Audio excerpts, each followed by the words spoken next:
Edith Labelle at CW120 and backstage here with Christian Duncan. You definitely made a statement by defeating another young prospect, middleweight star rising.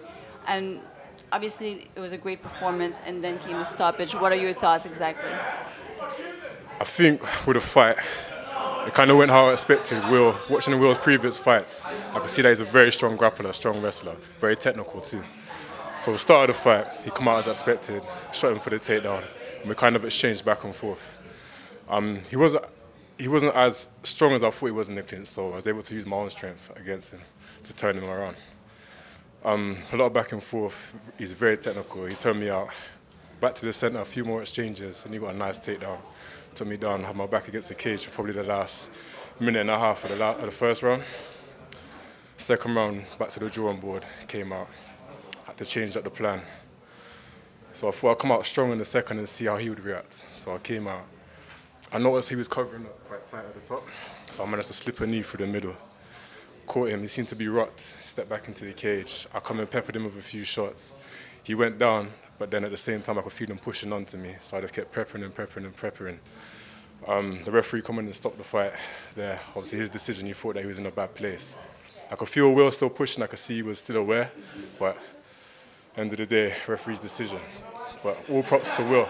All props to Will. It's a great fight. He's got a great future ahead. I'm sure we'll meet again.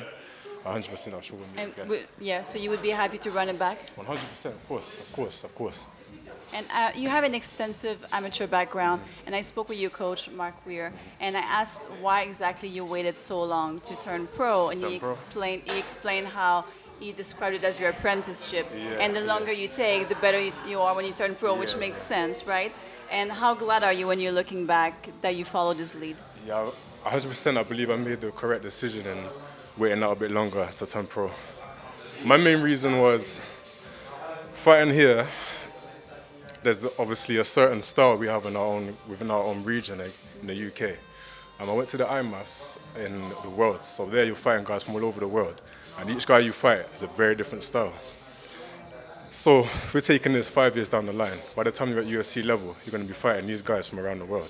If you're getting used to the only style where you're from in your region, when you go to those other regions, for example in UFC, that's when you're going to meet them. So it's better to get the experience against them early, so when you come to them in the later game, you're ready.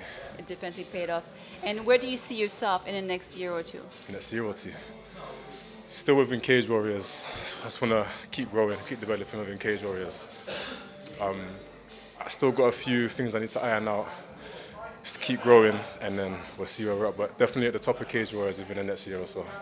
Well, you are a very strong striker, and another strong striker, I'm sure you've heard of him, Matthias Frederick. Yeah. What are your thoughts on him, on our champion? As you said, a very strong striker.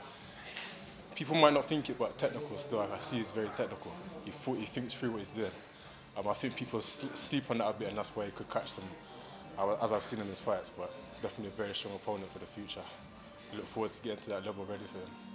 Well, beautiful performance tonight. Thank you so much. Thank you very much.